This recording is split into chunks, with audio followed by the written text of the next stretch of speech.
you all.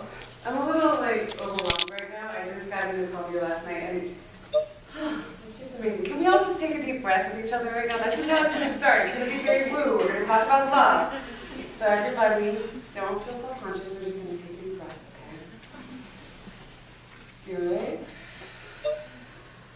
Good. Okay, settled. I can't tell you, I'm just so excited to be here. And so I have some things to say, and then I want to have some time for some discussion or some questions. There's a lot of you. Hello. So hopefully we'll have time to do that. And also, I'll stick around for a little bit afterwards, so if people have questions they want to ask me, or they want to talk about stuff, that will be totally cool. Hi, Susie. Hi.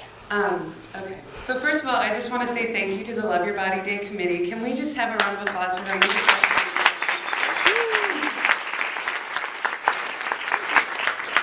And for bringing me here to talk about loving and living in our bodies.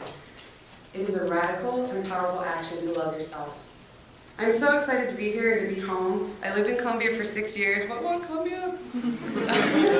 I attended graduate school here, and I take my Columbia serious. I have a Missouri tattoo. There's Columbia right there. Like, we represent the Midwest all around, okay? What? I lived in Columbia for 6 years. I attended graduate school here, and I spent my 20s here, basically. I feel like I grew up here. Driving into town last night, I took a deep breath, like I did when I just got here. And it felt like home.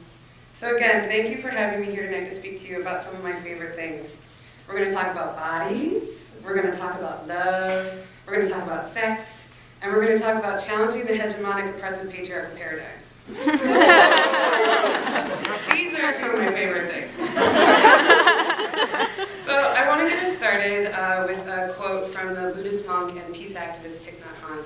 So think of this as sort of what's going to sort of be the framework for what we're going to talk about tonight. Love is the capacity to take care, to protect, to nourish.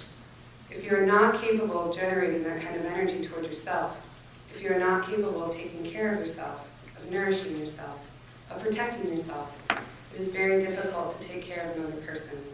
In the Buddhist teaching, it's clear that to love oneself is the foundation of the love of other people. Love is a practice. Love is truly a practice. So tonight I'm going to talk about love. Loving yourself as a liberatory and radical practice. Compassion for yourself as the key to building loving and just community. This speech tonight is not a simple stop dieting and stop fat speech talk, although I will speak to those issues. But the true core of what I want to communicate tonight is the radical notion that we are good. You're all good. We're so good. You're good. That we deserve love, that our bodies are amazing and beautiful and wonderful and special and precious, just the way we are in this very moment. Loving your body, being in your body, being intimate with our own vulnerabilities, and sharing these with others is nothing short of revolutionary, and in itself, excuse the woo again, magical. And I want to start by talking a little bit about my journey to self-love.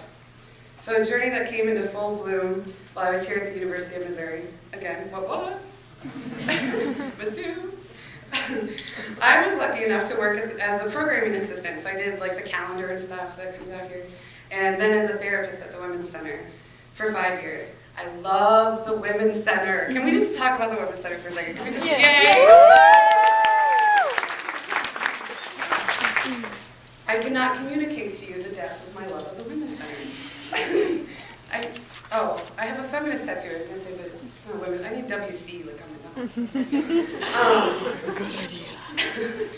Tonight. I owe a huge part of who I am today to the time I spent there, and the mentorship and support of my Women's Center family. They made everything possible for me. When Struby, Susie, and Laura asked me to come back and speak, I was truly honored.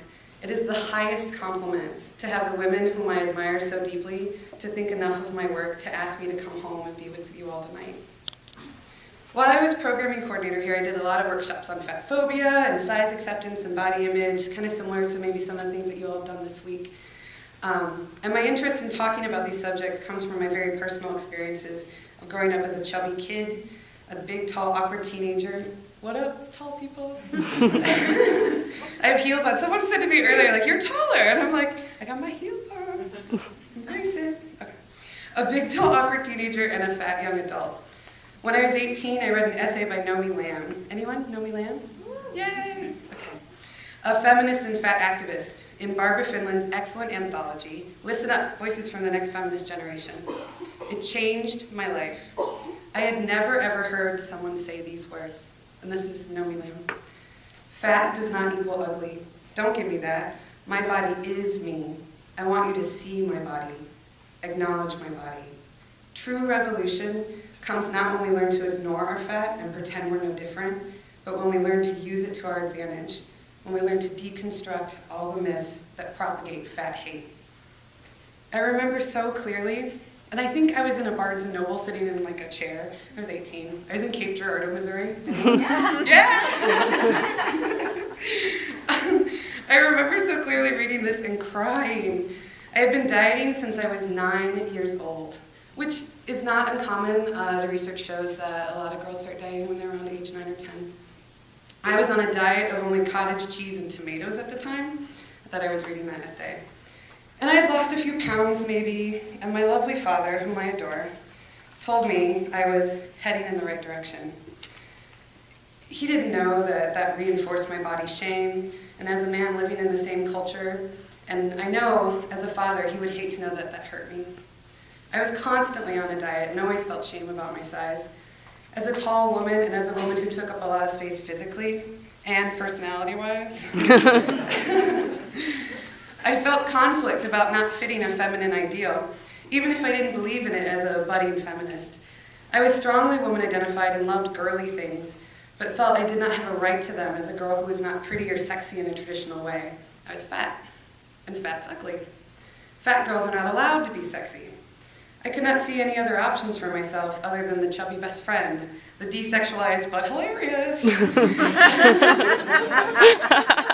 Right? We all know what we're talking about, right? Chubby best friend. Never gets the boy. Or the girl. Or to diet and get myself to a socially acceptable weight and then be allowed to be sexually desirable. I was trapped.